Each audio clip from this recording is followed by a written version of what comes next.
Assalamu alaikum. Today we will discuss vicarious liability, which means liability arise and incurred for another person. This is a general principle of law that one person is responsible for his own act and not for the act of another person. But there are certain situations in which one person is responsible for the act of other person, and this is called vicarious liability. Vicarious liability arises by three ways. Firstly, liability by ratification. Secondly, liability by existence of special relationship. And thirdly, liability by abatement. Firstly, we will discuss liability by ratification. Ratifications mean giving your assent to any particular act. मसलन आपके behalf पे आपकी permission लिए बगैर कोई person टॉर्टस act commit करता है और टॉर्टस एक्ट कमिट करने के बाद वो आपको बताता है कि उसने आपके बिहाफ पे ये टॉर्टस एक्ट कमिट किया और आप खामोशी इख्तियार करते हैं. It means you are rectifying that act and you are vicariously responsible for the same. Liability by ratification arise होने के लिए तीन कंडीशंस ये हैं कि जो पर्सन एक्ट कमिट कर रहा है वो आपके बिहाफ पे एक्ट कमिट करे, ना कि अपनी पर्सनल कैपेसिटी में करे. सेकेंडली, वो एक्ट कमिट करने के बाद आपको आगे जब एक्ट के बारे में बताए तो आपको ये मालूम होना चाहिए कि उस पर्सन ने टॉर्टस एक्ट कमिट किया है और आप टॉर्टस एक्ट को रेटिफाई करने जा रहे हैं. थर्डली, जिस पर्सन ने आपके बिहाफ पे टॉर्टस एक्ट कमिट किया है वो एक्ट इलीगल ना हो. ऑल्दो टॉर्टस हो लेकिन इलीगल ना हो, क्योंकि इलीगल एक्ट को रेटिफाई नहीं किया जा सकता. तो लाइबिलिटी बाय रेटिफिकेशन अराइज होती है कि अगर कोई पर्टिकुलर पर्सन आपके बिहाफ पे आपसे परमिशन लिए बगैर कोई टॉर्टस एक्ट कमिट करे और बाद में आप उसको रेटिफाई कर दें, then you will be held vicariously liable for that particular act. Second is liability by existence of relationship. There are certain relation in which vicarious liability arises. First is master and servant. Master is responsible for the acts done and committed by the servant because servant is acting for and on behalf of his master. इसलिए servant अपने master के behalf पे कोई भी काम करेगा, बेशक वो फ्रॉडुलेंट है, अपनी एक्सरसाइज अथॉरिटी की एक्सरसाइज से ज़्यादा है, फिर भी मास्टर जो है वो रिस्पॉन्सिबल होगा. लेकिन इस रूल के कुछ एक्सेप्शन हैं और वो ये हैं कि अगर मास्टर अपने सर्वेंट को किसी स्पेसिफिक पीरियड ऑफ टाइम के लिए अपने किसी दोस्त को लेंट कर दे, अपने किसी दोस्त के पास भेज दे, तो उस स्पेसिफिक पीरियड ऑफ टाइम में अगर सर्वेंट कोई टॉर्टस एक्ट कमिट करता है तो उसका मास्टर पे रिस्पॉन्सिबल नहीं होगा. In the same way head of government department जो है वो अपने एम्प्लॉयज़ के टॉर्टस एक्ट के लिए कमिटेड जो है लायबल नहीं होगा. सेकेंड रिलेशन है ओनर एंड इंडिपेंडेंट कॉन्ट्रैक्टर का.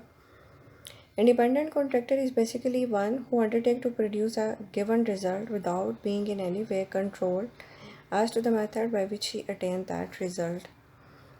In that, general rule is that owner is not responsible for the acts done by independent contractor, but there are exceptions to this rule. Basically, independent contractor वो है जिसे आपने अपना कोई भी specific project complete करने के लिए hire किया. For example, आपने कोई building जो है उसकी construction करनी है और आपने किसी architect को hire किया है, then that architect is independent contractor. और आपने जो बिल्डिंग की कंस्ट्रक्शन करनी है, you are the owner and you are not responsible for any act of independent contractor. This is the general rule.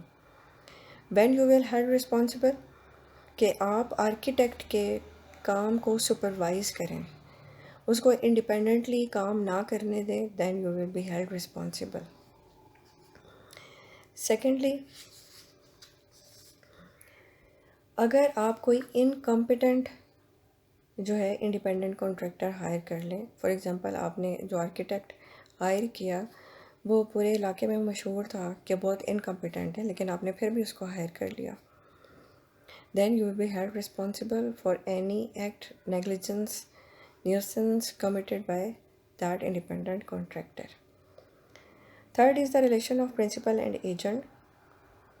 As agent is a person who represent principal in all the acts committed by him. Therefore, principal is also responsible for all the acts done by the agent on his behalf.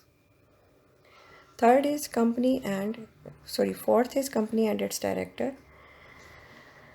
Company is responsible for all the torts committed by his servant during the course of employment. Company के जितने भी director हैं, अगर वो company के behalf पे काम करते हुए कोई टॉर्टस एक्ट कमिट करते हैं, then company is also responsible for that. लेकिन अगर वो अपनी पर्सनल कैपेसिटी में कोई टॉर्टस एक्ट कमिट करते हैं तो फिर कंपनी रिस्पॉन्सिबल नहीं होगी. Same is the case of relation of firm and partner. अगर 2 या 2 से ज़्यादा बंदे मिलके एक पार्टनरशिप फर्म बना रहे हैं तो हर पर्सन दूसरे पर्सन के तमाम एक्ट्स के लिए रिस्पॉन्सिबल होगा. Last is the relation of guardian and ward.